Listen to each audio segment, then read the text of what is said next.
जय हिंद। आज आम आदमी पार्टीच्या वतीनं विद्युत अधिकाऱ्यांना भेटून निवेदन देण्यात आले आहे की महाराष्ट्रामध्ये येणाऱ्या काळामध्ये महाराष्ट्र सरकार आणि केंद्र सरकार मिळून स्मार्ट मीटर लावत आहे, परंतु या गोष्टीचा आम आदमी पार्टी आणि सामान्य जनता कडकडून विरोध करते।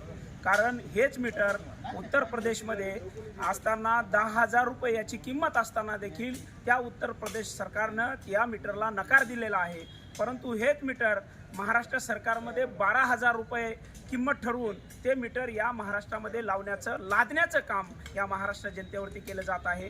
आणि अदानी अंबानी सारख्या कंपनींना फायदा पोहोचवण्यासाठी जनतेला अंधारात ठेवून सांगण्यात येतं की हे मीटर मोफत बसवण्यात येईल, परंतु हे मोफत नसून या महाराष्ट्र आणि केंद्र सरकार जनतेचा लाखो अरबो खरबो रुपये या कंपन्यांना देऊन ते सबसिडीच्या नावाखाली देऊन त्याचा पैसा देणार आहे आणि जनतेला अंधारात ठेवणाऱ्या जनतेचे पैसे वाया जाणार आहेत। या मीटरचा कडकडून आम आदमी पार्टी आणि सामान्य जनता विरोध करते। जर यावरती कारवाई झाली नाही तर आम आदमी पार्टी येणाऱ्या काळामध्ये या सर्व महाराष्ट्रातील MSEB असेल, इलेक्ट्रिक डिपार्टमेंट यांना कुलूप लावण्याचं काम करेल। याची सर्व जबाबदारी महाराष्ट्राची असेल। जय हिंद, जय महाराष्ट्र।